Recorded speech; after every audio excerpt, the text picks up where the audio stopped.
how serious you guys are about doing this for a career is no matter what medium, no matter what platform news is being delivered in, whether it's print, on your iPad, on your iPhone, on your computer, somebody's going to have to provide content, and those people are us, the reporters, the people who are following teams every day, who are covering government, who are serving as watchdogs. I mean, how many of you guys are familiar with the story that happened in Bell, the city government, the corruption scandal? I mean, part of our job is to be a watchdog for government, and the city manager in Bell and the city council were giving themselves salaries like $1.5 million a year.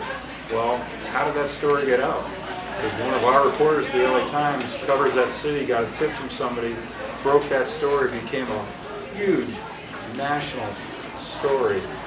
And you can imagine how some of your parents would feel if that was going on in the city of Newport Beach and nobody, exposed that. So that's a big part of our job.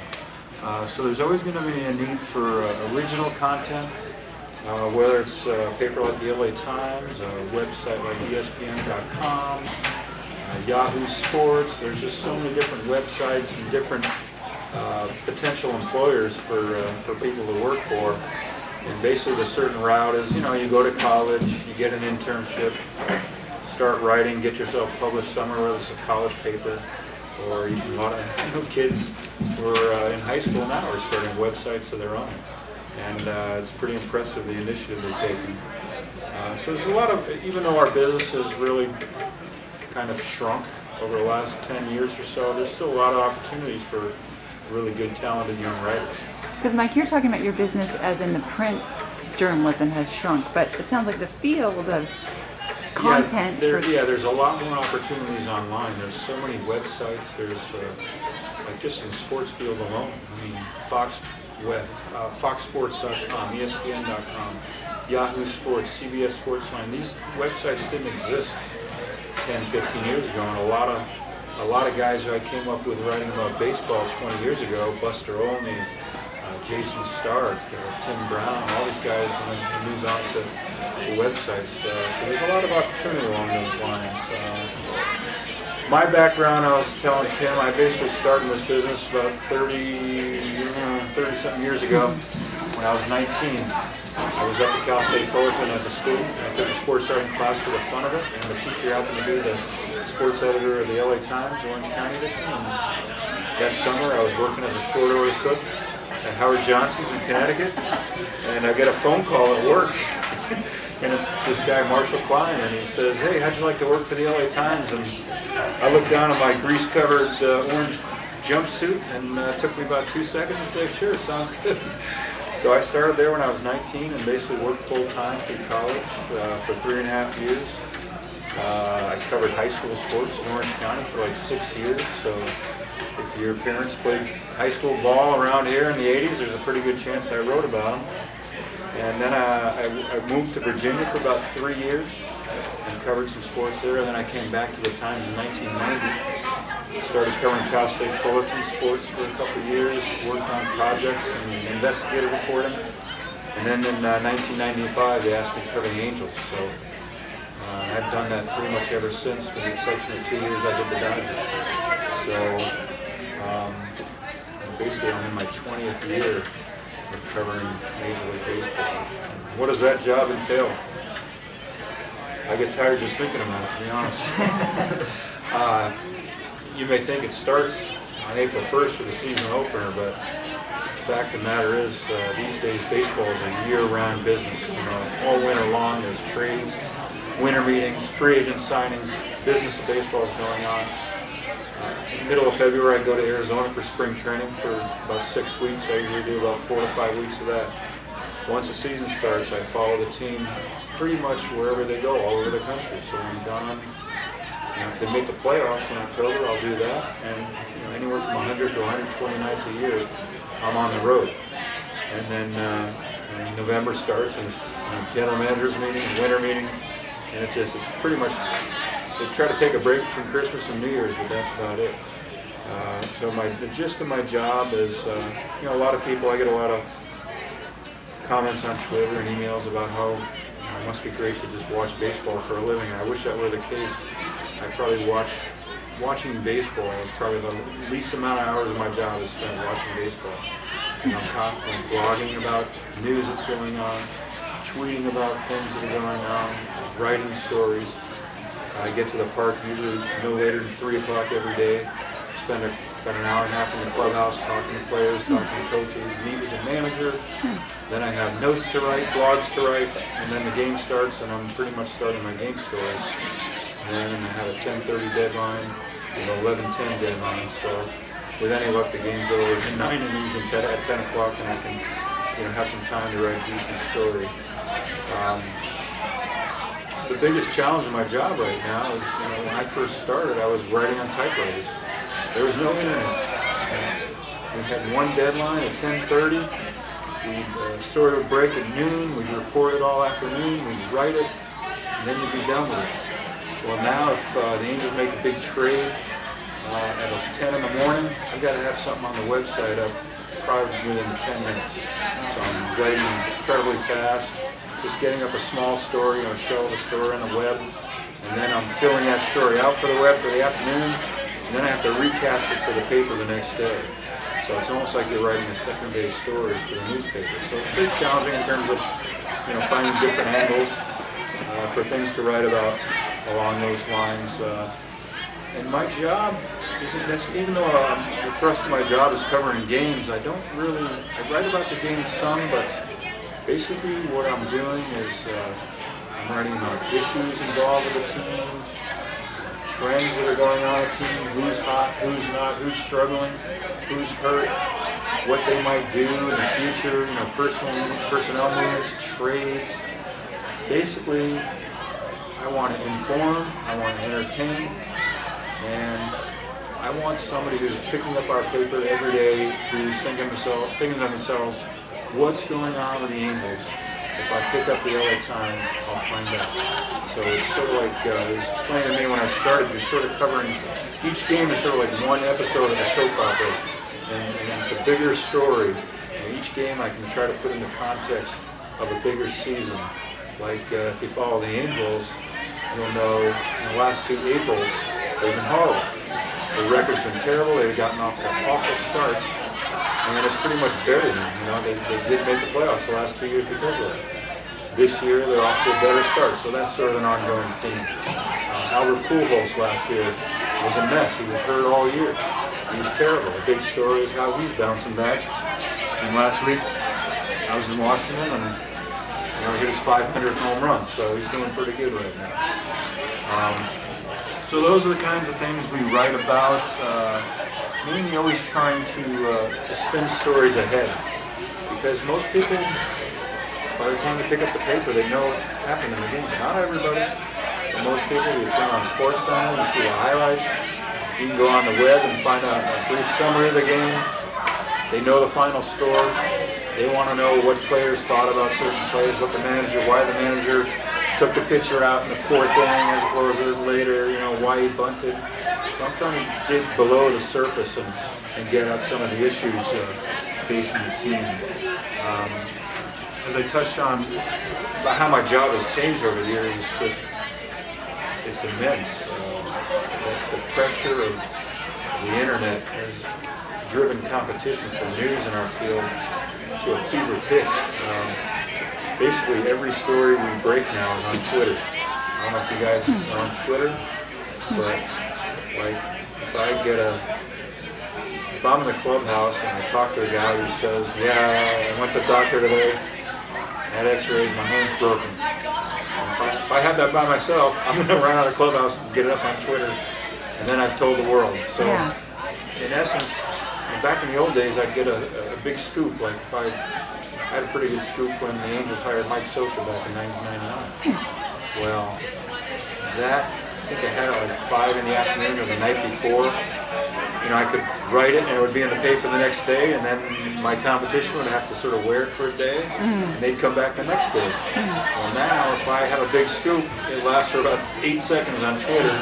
The other reporters get it confirmed, they put it on Twitter.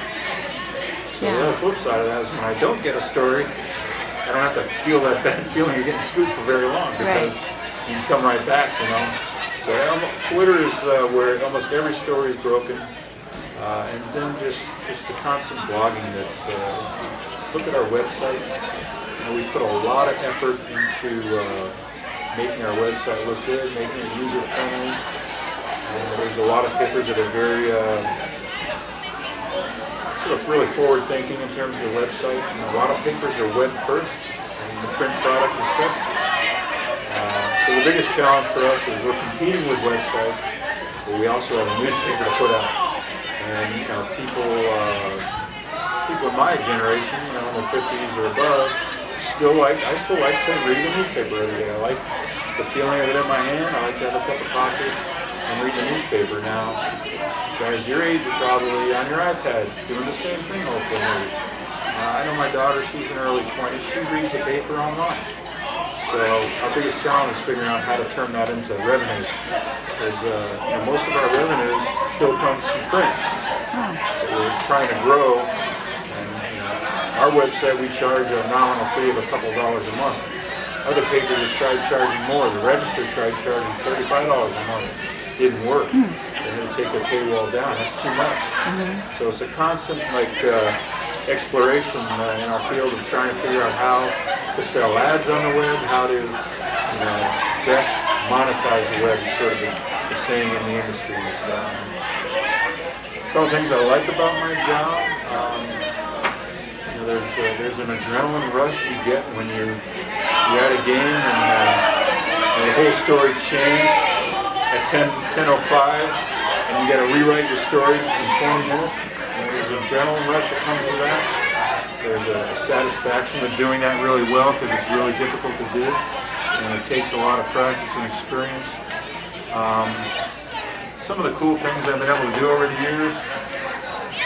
My first year of baseball in 1995, before all you guys were born.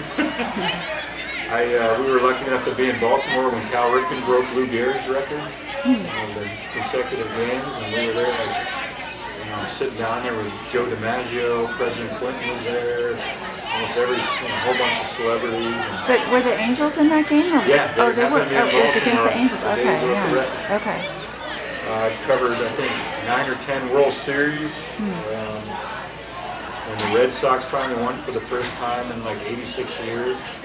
Covering that whole story. Let's see, that was 10 years ago. So you guys, like when they came back against the Yankees and they were down 3-0, I covered that series. But again, sort of national stories like that. Some of the things that I don't like, which are sort of challenge me, as I touched on earlier, baseball has become this year-round business, and dealing with player agents can be really difficult because they're often trying to lie to you and play you, tout up their clients, and so I have to figure out a lot of fact and fiction. The managers, sometimes the front office will try to hide injuries and try to, if you're on the scent of some trade that's going down, they'll try to get you off that scent. So trying to dig out stories can be really difficult from sources that aren't real cooperative all the time. I'm really happy today that I don't cover the Clippers, because if you follow this story over the weekend, that kind of stuff happens all the time. Not all the time, but... So your Clippers reporter is just living that story now. Pretty much. I mean, he's getting a lot of help with a humongous story. Yeah.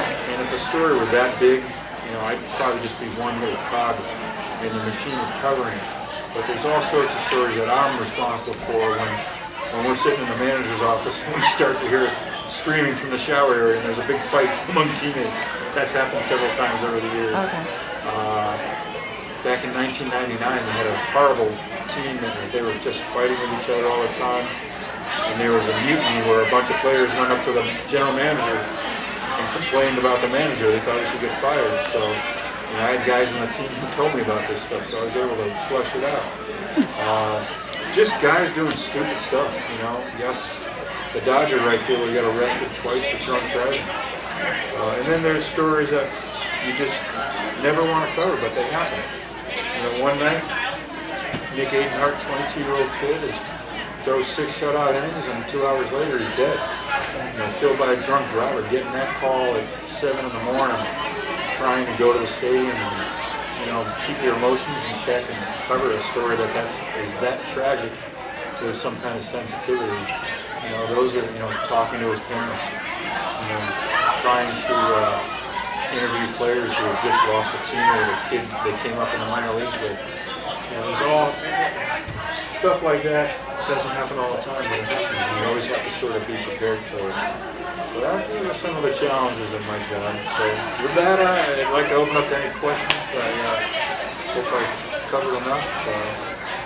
Is it difficult to keep your relationships with the team when you break stories like that? Obviously, at times they probably don't like that. Yeah, there's sort of an old saying in my field: if too many guys are liking you a lot, you're probably not doing your job very well, because I have to maintain objectivity. I'm not an Angels fan. I didn't grow up an Angels fan. I grew up in New England, so I don't have that kind of connection with the team. A lot of fans think I should be an Angel fan. That's not my job. So a lot of my job is critiquing the team and analyzing how they're playing. And when they stink, I can't ignore that. And I've had players over the years who respect when I write the truth and I don't embellish and I write it accurately without sort of twisting that knife, because they don't want us to sugarcoat things. If a guy stinks, I've had players, I had a guy, Tim Belcher, a former pitcher, one of his favorite things to say after he stunk it up is he'd say, "You saw it, write it." And he didn't mind when you ripped him, because he was terrible and he knew it. But he's a veteran guy, been around for a long time. Most guys have thick skin, they can handle it. Some players definitely can be hypersensitive to criticism. And I know in the age of social media, like a lot of guys, a lot of players got on Twitter when it first came out, and they got off it because it's just really harsh. I mean, if you make an error and lose a game, and these fans have direct access to you would, and me too, like if I make a mistake, you'd be amazed at the harsh things people will say about you. Or if you say something they didn't like, or wrote something they disagreed with, they just rip you. And they're sort of hiding behind this cloak of anonymity. Whereas, my Twitter account has a check mark next to it. It's authenticated. Everything I put out is, something I would be able to print nearly times. So there's a level of professionalism and accountability there that most people don't have. So. Yeah, you have to stay objective, you have to keep your distance, you have to get close enough to guys for them to trust you to tell you stuff. So it's a fine line you walk all the time, because we spend a lot of time with these guys, probably more time than I spend with my family, just hours and hours every day in the clubhouse during spring training, after games. I don't travel with the team physically. Honestly, I wouldn't want to. It's like we kind of both need a little space and time away from each other. It's like a marriage sometimes. I was wondering, what kind of, as far as with the LA Times, what kind of, so you just sign a contract with them and then you just are required to put out X amount of articles, or? I wish there was an X amount of articles. There isn't. It's infinite. I don't have a contract. I'm basically on a salary. If they paid overtime, they probably couldn't afford me, or most people who do what I do, because I probably work during the season. If I'm I just got off a 9-game trip to Detroit, Washington, and New York. I'd be surprised if I worked less than 75 hours a week in those situations. I work a lot of hours. I'm at the park really late. Traveling takes a lot of time. I book my own travel. Basically a travel agent. I do my own expense reports. There's just so many things.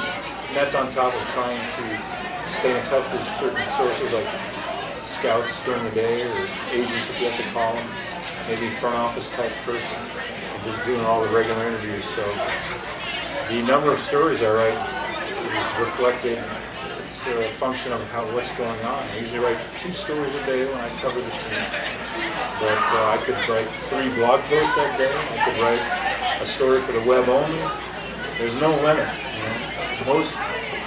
years, like back before the internet, I would usually write about 250 byline stories a year, sometimes 300, sometimes more.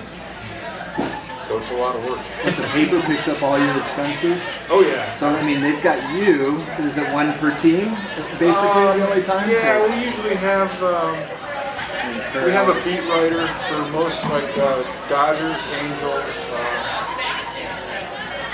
Clippers, Lakers, USC, UCLA, the Ducks, and the Kings. So roughly about 8 beat people. A couple more women. We travel full time with teams. I have like 2 guys who back me up. I don't go on every trip, but I probably go on most of them. So it's a grind. It's physically, another challenge of my job at my age is just waking up in the Eastern time zone. Like there are days on my job where I've gotten up like in New York City for like a 7 a.m. flight, fly all the way to Seattle, and cover a game that night. So you're like awake for 22 straight hours, just trying to get through days like that. The physical demands, trying to work out and stay in shape, so I can just do this job. At my age, you're getting to be a challenge. What do they do if you're like sick or something? If you send someone There, out? if I'm home, we'll have people who can fill in for me. But if I'm on the road, I basically got to wear it. The whole 2000 World Series, the Mets and the Yankees World Series, I had the worst flu. I could barely was getting out of bed at like 3 o'clock every afternoon just to go to the games and just to get enough energy to cover it.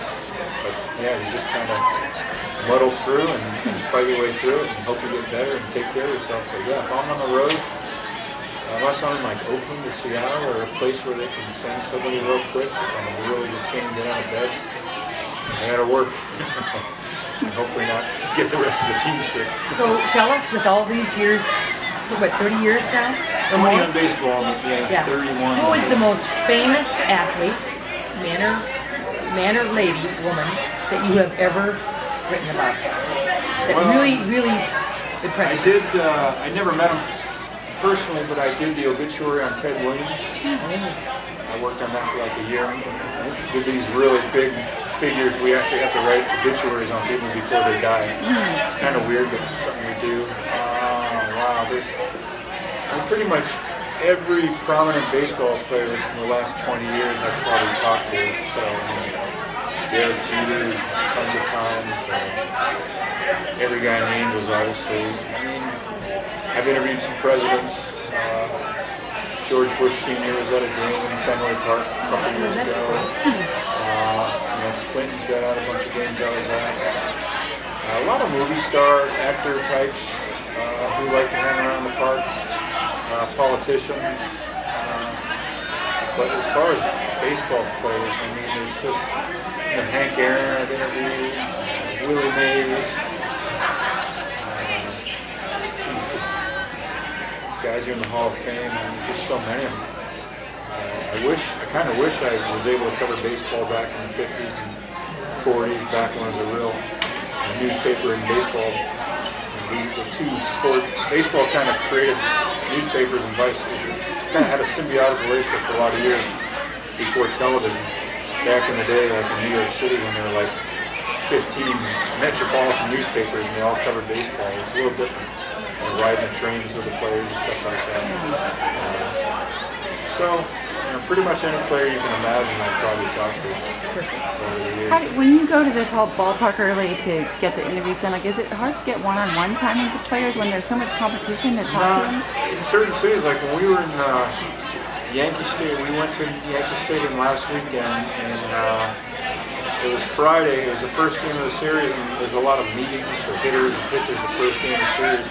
So there was nobody in the clubhouse. There was probably 30 writers in the clubhouse. Oh my God. Or media people, not all writers. Yeah. Just kind of milling around, waiting for people, just because Mike Trout was coming to New York for the first time. Albert Pujols had just hit his 500 home run. Whatever it is, in a big city like New York, there's tons of writers.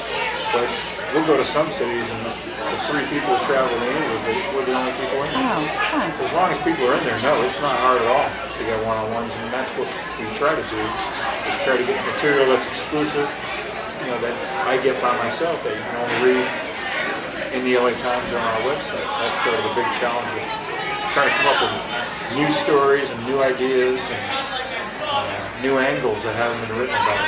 Another challenging thing about the job when there's so many other writers sort of covering the same thing. And like our next trip, the team is going to Toronto and Philadelphia. We're sending another writer to Toronto, and I'm going to go to Philadelphia early and go to Mike Trout's hometown, which is about an hour away, because they're going to be chartering like, who knows, they bought like 2,000 or 3,000 tickets and chartering buses. Oh, cool. I think I'm hoping the whole town is shutting down. Yeah. And I'm going to write a story about that. Cool. So sometimes I'll get a little time to do a little off the beat stuff. But mostly it's going to games. Are the players obligated to speak to the media, or can some of them go in the back room or something? Or? Not obligated. They're encouraged. It's sort of, most of them consider it part of it. Huh. But there's only one of him. I've had probably a handful of guys over the years who are really easy to cover and write about and to get to know. But I think with the advent of social media, people are a little more guarded. Players are more guarded.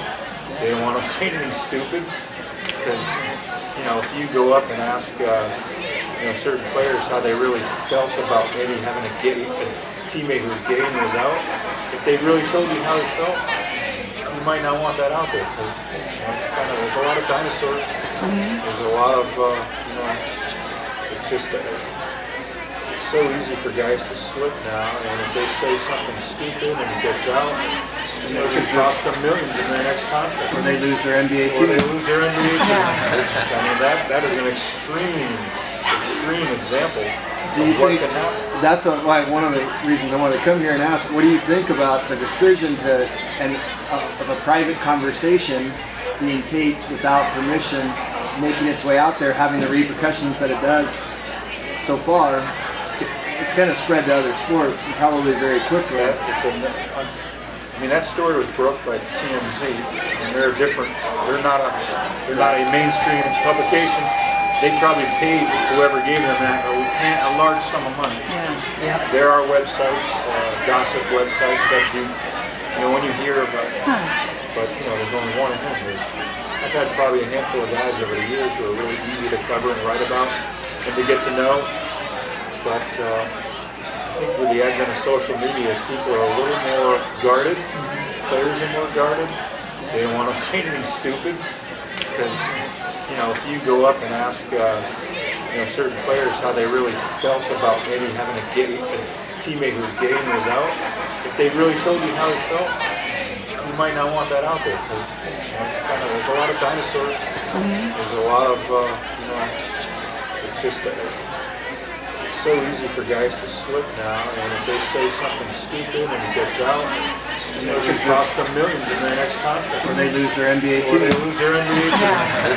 That is an extreme example Do you of what think can happen. that's why one of the reasons I wanted to come here and ask, what do you think about the decision of a private conversation being taped without permission, making its way out there, having the repercussions that it does so far? It's kind of spread to other sports and probably very quickly. That story was broke by TMZ, and they're different. They're not a mainstream publication. They probably paid whoever gave them that a large sum of money. Yeah. There are websites, gossip websites that do, when you hear about the celebrities in the hospital or in rehab or got in a car accident, these guys pay people who work in these hospitals to tip them off.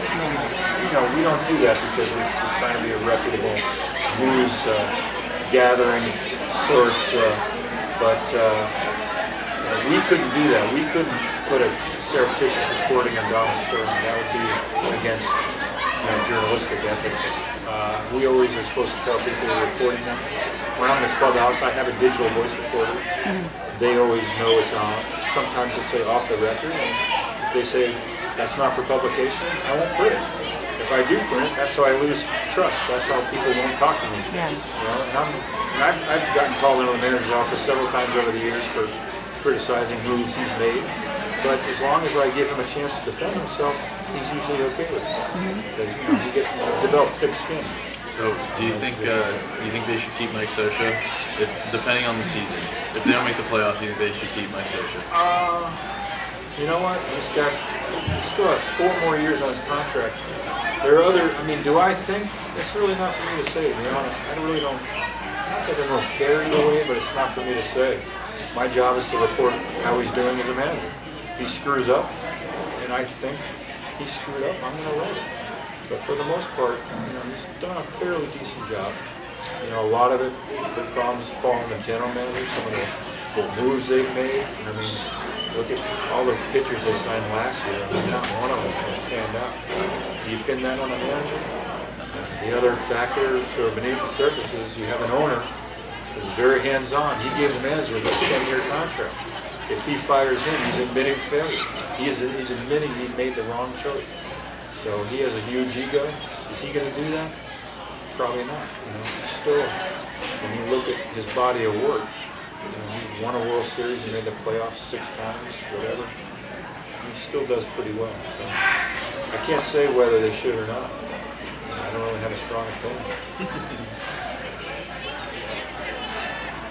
Are we out of time? I think Yes. we might be out of time. Oh, Yes. well, that was Thank you nice. so much, Unless Mike. they don't That have to was agree, but that was fantastic. really nice. That was Yeah. very good. Thank you.